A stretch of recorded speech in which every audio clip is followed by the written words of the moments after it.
નમસ્કાર વિદ્યાર્થી મિત્રો, ગુડ મોર્નિંગ.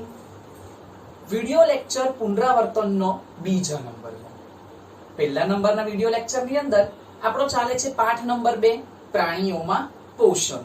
પહેલો જે આપણો પુનરાવર્તનનો વિડિયો લેક્ચર હતો તેની અંદર આપણે ઘણી બધી માહિતી લઈ ચૂકેલા છે. લગભગ જોવા જઈએ તો મેં તમને કીધેલું કે એક પાઠના કેટલા પુનરાવર્તનના વિડિયો છે? ટોટલ 2. તો આપણો પાઠ નંબર 2 એટલે એના પણ પુનરાવર્તનના વિડિયો લેક્ચર કેટલા આવશે?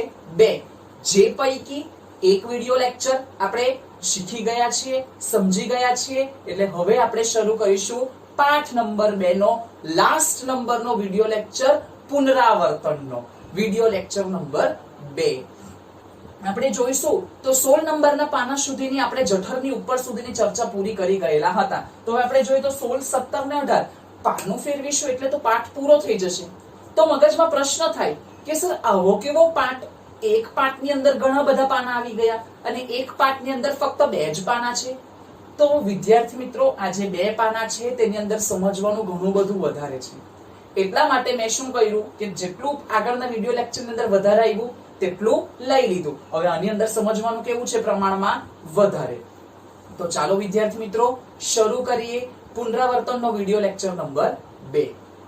ફ્લો ચાર્ટ, બરાબર? સ્ટેપ્સ પાઠના મેં તમને જણાવેલા હતા તે પ્રમાણે પાચન તંત્રની અંદર મુખ ગુહા, જીભ, દાંત, અન્નનળી આટલે સુધીની ચર્ચા આપણે કરી ગયેલા હતા. એટલે આજના વિડિયો લેક્ચરની અંદરથી આપણે શાનાથી શરૂઆત કરવાના છે?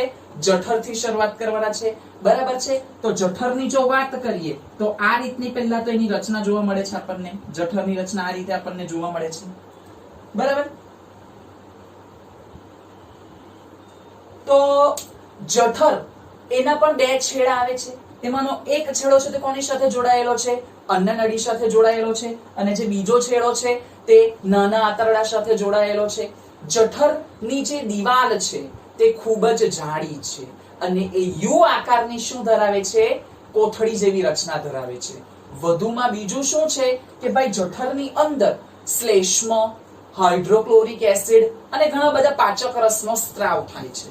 જે પૈકી શ્લેષ્મ શું કરે છે તો કે ભાઈ જે જઠરની અંદરની દિવાલ છે તેને રક્ષણ આપે છે. હાઇડ્રોક્લોરિક એસિડ શું કરે છે તો કે ભાઈ આપણે ખોરાક ખાધો, ખોરાકની અંદર ઘણા બધા બેક્ટેરિયા આવી ગયા તો એ પાચન દરમિયાન મેં તમને સમજાવેલું હતું તે પ્રમાણે એ જે બેક્ટેરિયા છે, બરાબર, તેની ઉપર હાઇડ્રોક્લોરિક એસિડનો સ્ત્રાવ થાય છે અને એ સ્ત્રાવના કારણે જે એસિડ જે પેલા બેક્ટેરિયા ખોરાકની સાથે આવ્યા તે શું થઈ જાય?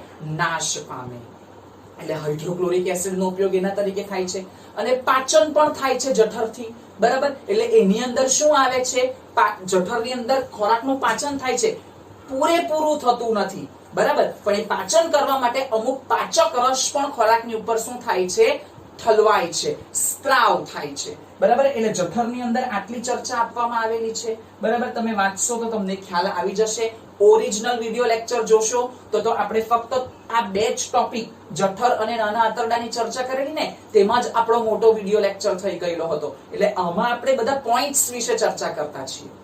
જઠરની વાત તો પૂરી થઈ ગઈ, બરાબર છે? યુ આકાર, પછી જાડી દિવાલ વાળી કોથળી પાચન તંત્રનો સૌથી પહોળો માર્ગ છે. અહીંયાથી એમસીક્યુ પૂછી શકાય. પાચન તંત્રનો સૌથી પહોળો માર્ગ કયો છે? તો જવાબમાં શું આવે? જઠર. ત્યાર પછી જઠર પછી શું આવ્યું? નાનું આંતરડું. તો એક્ઝેક્ટલી એ જ રીતે નાના આંતરડાના પણ 2 છેડા છે. એમાંથી એક છેડો જઠર સાથે જોડાયેલો છે અને બીજો છેડો મોટા આંતરડા સાથે જોડાયેલો છે. નામે નાનું પણ કદે પ્રમાણે મોટું એવું આપણું નાનું આંતરડું. 7.5 મીટર જેટલું લાંબુ છે નાનું આંતરડું, બરાબર? એની અંદર ઘણી બધી ચર્ચા પણ આપવામાં આવેલી છે કે ભાઈ નાના આંતરડાની અંદર યકૃત અને સ્વાદુપિંડ, બરાબર, એ શું આવે છે? એમનો સ્ત્રાવ થાય છે, ગ્રંથિ આવેલી છે. યકૃત એ ઘેરા લાલાશ પડતા બદામી રંગની ગ્રંથિ છે અને એ યકૃત માનવ શરીરની મોટામાં મોટી ગ્રંથિ છે. This is the most IMP MCQ. યકૃતની અંદર પિત્તરસનો એમાંથી સ્ત્રાવ થાય છે અને જે પિત્તરસ છે તે પિત્તાશયમાંથી શું થાય છે? એનો સ્ત્રાવ થાય છે. બરાબર. અહીંયા આપણને કહેવામાં આવેલું છે બરાબર કે પિત્ત રસ એ ચરબીના પાચનમાં મહત્વનો ભાગ ભજવે છે. એટલે બાળકો જઠરની અંદર ખોરાકનું પાચન તો થયું, પણ જે હજુ થોડોક પાચન થવાનો બાકી છે ને એ ખોરાક ક્યાં આવે છે? નાના આંતરડાની અંદર આવે છે. એટલે ભાઈ યકૃત શું કરે છે? પિત્ત રસ દ્વારા ચરબીયુક્ત ખોરાક હોય તેનું પાચન કરે છે. બટ ધીસ ઇઝ નેસેસરી થોડી છે કે આપણે ચરબી વાળો જ ખોરાક ખાઈએ.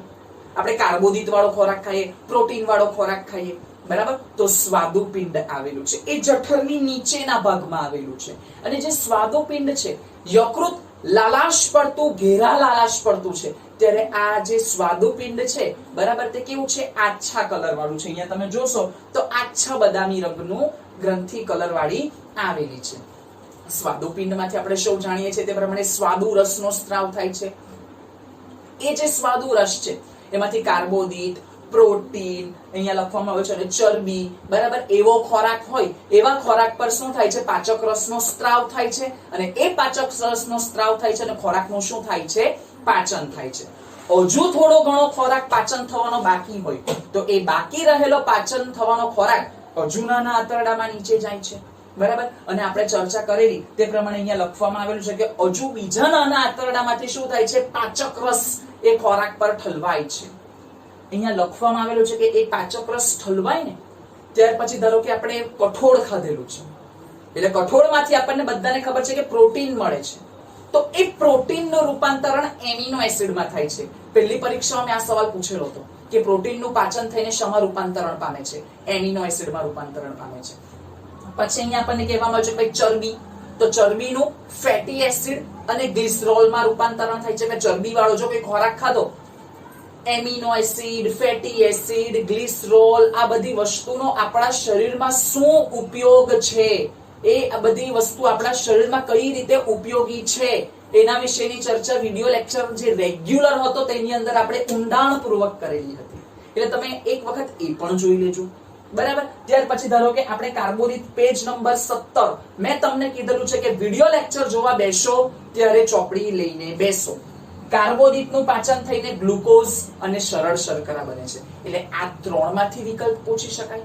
પ્રોટીનનું એમિનો એસિડમાં, ચરબીનું ગ્લિસરોલ અને ફેટી એસિડમાં, અને આપણું જે લાસ્ટમાં કાર્બોદિત છે બરાબર તેનું શું લખેલું છે? ગ્લુકોઝ અને સરળ શર્કરા લખેલી છે. એટલે નાના આંતરડામાંથી હવે જે પેલો ખોરાક પાચન થઈ ગયો બરાબર, એ પાચિત ખોરાક એવું કીધેલું છે કે નાના આંતરડાની રુધિરવાહિનીમાંથી પસાર થાય છે. એટલે ત્યાં એક વ્યાખ્યા આવેલી છે, ત્યાં એક ડેફિનેશન આવેલી છે કે ભાઈ શોષણ એટલે શું? તો ભાઈ પાચિત ખોરાકમાંથી રુધિર બન્યું, એ રુધિર નાના આંતરડાની રુધિરવાહિનીઓમાંથી શું થાય છે? પસાર થાય છે. તેને શોષણ કહેવામાં આવે છે. પણ વધુમાં નાના આંતરડાની અંદર આંગળી જેવા બધા શું આવેલા છે? અહીંયા લખેલું તે પ્રમાણે રસાંકુરો આવેલા છે. એ રસાંકુરોની અહીંયા લખવામાં આવેલું છે કે એ નાના આંતરડામાં શું ફાળો ભજવે છે? તો અહીંયા એવું પણ લખવામાં આવેલું છે કે એ ભાઈ જે ખોરાક પાચન થયો એ પાચિત ખોરાકની સપાટીમાં વધારો કરે છે. અને બાળકો એ આજે મેં તમને કીધું ને ભાઈ રસાંકુરો, એ રસાંકુરોની આજુબાજુ છે ને રુધિર કેશિકાઓનું ગૂંચળું આવેલું છે. એ રુધિર કેશિકાઓનું ગૂંચળું શું કરે? નાના આંતરડાએ જે ખોરાક પાચન કર્યો ને બરાબર, એ રુધિર કેશિકાનું ગૂંચળું એટલે ભાઈ રુધિર વાહિની જુદા જુદા અંગો સુધી જાય. એટલે જે ખોરાક ખાધેલો ખોરાક પાચન પામ્યો, એ પાચિત ખોરાકમાંથી જે રુધિર બન્યું, એ રુધિર જે પેલી રુધિર કેશિકા છે ને, એ રુધિર કેશિકામાંથી રુધિર વાહિનીમાંથી થઈને શરીરના જુદા જુદા અંગો સુધી પહોંચે છે. અને જે જગ્યા ઉપર જેની જરૂર હોય ત્યાં શું થાય છે? ઉપયોગમાં આવે છે. જેમ કે આપણે ડોક્ટર પાસે જઈએ અને ડોક્ટર આપણને ધારો કે ફેસ ઉપર વ્હાઈટ ડોટ્સ પડેલા હોય તો ડોક્ટર કે લીલા પાંદડાવાળા શાકભાજી ખાઓ. તો લીલા પાંદડાવાળા શાકભાજી આપણે ખાઈએ તો શું થશે? એમાંથી જે દ્રવ્યો આપણને જે પોષક તત્વો મળે છે બરાબર, એ રુધિર વાહિનીમાંથી એ જગ્યા ઉપર જાય એટલે આપણા આ જે વ્હાઈટ ડોટ્સ હોય તે શું થઈ જાય છે? નીકળી જાય છે. ઇન શોર્ટ શરીરના બંધારણ માટે ઉપયોગી થાય છે. એના માટે વ્યાખ્યા આપેલી છે, એને અભિશોષણ કહેવામાં આવે છે. અભિશોષણ એટલે શું? તો કે ભાઈ આપણે જે અહીંયા લખવામાં છે કે રસાંકુરો છે આંગળી જેવા, એની આજુબાજુ રુધિર કેશિકાનું ગૂંચળું છે. પાચિત ખોરાકમાંથી જે રુધિર બન્યું તે રુધિર કેશિકામાંથી રુધિર વાહિની મારફતે શરીરના જુદા જુદા અંગોમાં જાય. અને જે જગ્યા ઉપર શરીરમાં સમારકામ હોય એવો શબ્દ પ્રયોગ કરેલો છે એ જગ્યા ઉપર એ રુધિરનો શું થાય છે? ઉપયોગ થાય છે. એ જગ્યા ઉપર રુધિરમાં રહેલા પોષક દ્રવ્યોનો ઉપયોગ થાય છે, જેને અભિશોષણ કહેવામાં આવે છે. એવું પણ લખવામાં આવેલું છે કે ભાઈ ગ્લુકોઝ, ખોરાકનું પાચન, આપણે જે ખોરાક ખાધો એનાથી આપણા શરીરની અંદર જે કોષ છે એ કોષમાં શું બને છે? ગ્લુકોઝ મળે છે. ના શ્વાસમાં ઓક્સિજન લઈએ, આ ઓક્સિજન અને ગ્લુકોઝ, શું? ઓક્સિજન અને આપણો ગ્લુકોઝ. એ ઓક્સિજન અને ગ્લુકોઝ શું કરે છે? કાર્બન ડાયોક્સાઇડ, શક્તિ અને પાણી આ છૂટું પાડે છે. બરાબર? એટલે આ ગ્લુકોઝ ક્યાંથી મળ્યો? ખોરાક ખાધો એટલે. ઓક્સિજન, શ્વાસ તો ચાલ્યા જ કરે છે. બરાબર? એટલે ઓક્સિજન ગ્લુકોઝના કણને તોડે એટલે આપણા શરીરને શું મળશે? ખોરાક ખાધો એટલે શક્તિ મળશે અને ઉચ્છ્વાસમાં કાર્બન ડાયોક્સાઇડ આપણે બહાર કાઢીએ છીએ. એટલે આ ચર્ચા હતી નાના આંતરડાની. હવે મોટું આંતરડું, નામે મોટું, સાઈઝે નાનું. કેટલું એનું લાંબુ કેટલું છે? 1.5 મીટર જેટલું. આ પરીક્ષામાં પૂછાશે બાળકો એનું માપ. ત્યાર પછી તમે જોશો તો મોટા આંતરડાની અંદર અમુક બધા દ્રવ્યો છે, ખોરાકમાં જે પાચન થવાનું બાકી રહી ગયેલું છે તેનું થોડું ઘણું પાચન થશે અને બાકીનો જે નકામો કચરો છે તે મળાશય, મળ તરીકે ઓળખાય છે અને મળ દ્વાર દ્વારા શરીરની શું થાય છે? બહાર નીકળે છે. પ્રાણીઓમાં પોષણ હતું. સામાજિક પ્રાણી મનુષ્ય, તમે બધા, એની તો ચર્ચા પૂરી થઈ ગઈ. પણ હવે ઘાસ ખાનારા બી તો પ્રાણી જ છે ને, ગાય ભેંસ બી તો પાલતુ પ્રાણી જ છે ને, તો એમાં શું? તો હવે ચર્ચા ઘાસ ખાનારા પ્રાણીઓની. કન્ટિન્યુ તમે જોયું છે તો ઘાસ ખાનારા પ્રાણીઓમાં આમ કરીને લોકો વાગોડિયા કરતા હોય બેસી. તો આઈએમપી એમસીક્યુ કે ભાઈ ઘાસ ખાનારા પ્રાણીઓની અંદર આમાશય અને રૂમેન બંધેવ નામનું શું આવેલું છે? જઠર આવેલો છે. આ પણ આઈએમપી એમસીક્યુ છે, એટલે એમાં પણ તમે ધ્યાન રાખજો. બરાબર? હવે શું થાય છે? એ જે પ્રાણીઓ છે, બરાબર, તે ફટાફટ ખાઈ તો જાય, પણ પછી શું થાય? વળી પાછા ઉલટી પ્રક્રિયા દ્વારા એ પેલા ખોરાકના જે નાના નાના ગોળકો છે ને તેના મોઢામાં આવે. મોઢામાં આવે ને પછી ગાય ભેંસ શું કર્યા કરે? એને વાગોડિયા કરે. અને જે પ્રાણીઓ વાગોડે છે તેને વાગોડનારા પ્રાણીઓ કહેવામાં આવે છે. એની ચર્ચા અહીંયા કરવામાં આવેલી છે. ત્યાર પછી એવું પણ કહેવામાં આવે છે કે લોકો ઘાસ ખાય છે. એ ઘાસ એ સેલ્યુલોઝ થી ભરપૂર પદાર્થ છે. બરાબર? તો આપણે સેલ્યુલોઝ નું પાચન નથી કરી શકતા એવો પ્રશ્ન આવેલો હતો. તો કેમ નથી કરી શકતા? કારણ કે ભાઈ એ લોકોના શરીરમાં નાનું આંતરડું અને મોટું આંતરડાની વચ્ચે મોસ્ટ આઈએમપી એમસીક્યુ અધ્યંત્ર જેવું એક શું આવે છે? રચના આવેલી છે. અહીંયા લખવામાં આવેલું છે. એ અધ્યંત્રની અંદર એવું કહેવામાં આવેલું છે કે કેટલાક બેક્ટેરિયા આવે છે જેનું પાચન કરે છે. એ બેક્ટેરિયા મનુષ્યમાં આવેલા નથી, એટલા કારણે મનુષ્ય ઘાસનું પાચન કરી શકતા નથી. સાયન્ટિફિક રીઝન, વૈજ્ઞાનિક કારણ. ખ્યાલ આવ્યો આટલામાં તમને લોકોને? હવે પ્રાણીઓની પણ વાત થઈ ગઈ. એટલે અત્યાર સુધીની ચર્ચામાં તો આપણે એવું જોયું, આપણું બી મોડું છે, ગાય ભેંસનું બી મોડું છે, એટલે આપણે ખોરાક લઈએ ને એનું પાચન કરીએ. પણ લાસ્ટ ટોપિકમાં એવું એક જીવ આવે છે કે જેની પાસે મોડું નથી, તે છતાં એ ખોરાક લે છે ને તે છતાં એ ખોરાકનું પાચન કરે છે. એવું આપણું જીવ, જે તળાવમાં ચોમાસામાં ખાબોચિયાના પાણીઓમાં જોવા મળતું જીવ, એનું નામ છે અમીબા. અમીબા એક કોષીય જીવ છે. IMP MCQ, IMP long question. અનિશ્ચિત આકાર ધરાવે છે. કોષ કેન્દ્ર આવેલું હોય છે, કોષ રસ આવેલું હોય છે. અમીબા શું કરે? એના આ ખોટા પગ જેવી રચના આવે. આ કઈ રચના આવે? ખોટા પગ જેવી રચના આવે. ખોરાકનો કણ દેખાય એટલે એને આભાસ થાય. આભાસ થાય એટલે એના ખોટા પગને ફેલાવી દે. ખોટા પગને ફેલાવે અને ખોરાકનો કણને પોતાની અંદર શું કરે? આવરી લે. અને પછી ખોટા પગને બી શું કરી નાખે? જોડીને બંધ કરી નાખે. અને પેલો જે ખોરાકનો કણ લીધો એ ખોરાકના કણનું પણ શું કરે છે? એમાં એ પાચન કરે છે. કશે મોડું નહીં આવ્યું, પણ ખોટા પગ આવ્યા ને. બરાબર? પછી અહીંયા આઈએમપી વસ્તુ એવું કીધું છે કે ભાઈ ખોરાક ગળી જાય છે ને આ ખોરાક અન્નધમનીમાં ફસાય છે. અને પછી શું કહેવાનું છે કે અન્નધમનીમાં એના ખોરાકનું પાચન થાય. એ અન્નધમનીમાં પાચક રસ શું થાય છે? એના ઉપર ઠલવાય છે. અને પછી એવું પણ કહેવામાં આવ્યું છે કે ધીરે ધીરે એમાંથી સરળ પદાર્થ બને અને અમીબા માટે જરૂરી જે પોષક દ્રવ્યો છે, એના શરીરના બંધારણ માટે જે જરૂરી રુધિર છે કે ભાઈ જે પણ હોય એ પાચન દ્વારા જે મળ્યું એમાંથી એના શરીરનું શું થાય છે? હલનચલન અને કાર્ય થાય છે. અમીબાની અંદર આટલી વસ્તુ આવી ગઈ અને બીજી બધી તો વસ્તુ ઓલરેડી તમને મેં રેગ્યુલર વિડિયો લેક્ચર અંદર સમજાવેલી જ છે કે સતત આકાર બદલે છે પોતાનો, અનિશ્ચિત આકાર ધરાવે છે, એક્સેટ્રા એક્સેટ્રા.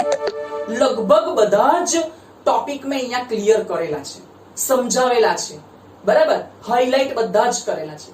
પાઠ્યપુસ્તક વાંચજો, ની સમજ પડે તો રેગ્યુલર વિડિયો લેક્ચર જોજો, બરાબર. અને ધીમેથી આ વિડિયો લેક્ચરને 2 વખત જોશો ને એટલે તમને સમજ પડી જ જશે. લાસ્ટમાં પીડીએફ આવશે નહીં તો આપણે શું કરીએ, ફક્ત સર અને ટીચરે મોકલાવ્યા ને પીડીએફ માં તે જ એમસીક્યુ વાંચવાના. But this is wrong. આપણે તો બધું જ વાંચવાનું છે. એટલે આપણે પાઠ્યપુસ્તક સર ટીચર સમજાવે ત્યારે લઈને બેસવાનું અને ત્યાર પછી વિડિયો લેક્ચર જોવાનો, પાછું એક વખત વાંચવાનું, એટલે આપણને સમજ પડી જ જાય. બરાબર છે. એટલે પાઠ નંબર 2 આપણો અહીંયા પુનરાવર્તનમાં પૂરો થયો. મળીએ એક પાઠ પછી પાઠ નંબર 4 ઉષ્માના પુનરાવર્તનની અંદર. ઓકે, ત્યાં સુધી મારા દરેક વિદ્યાર્થી મિત્રોને લાસ્ટમાં stay home and stay safe.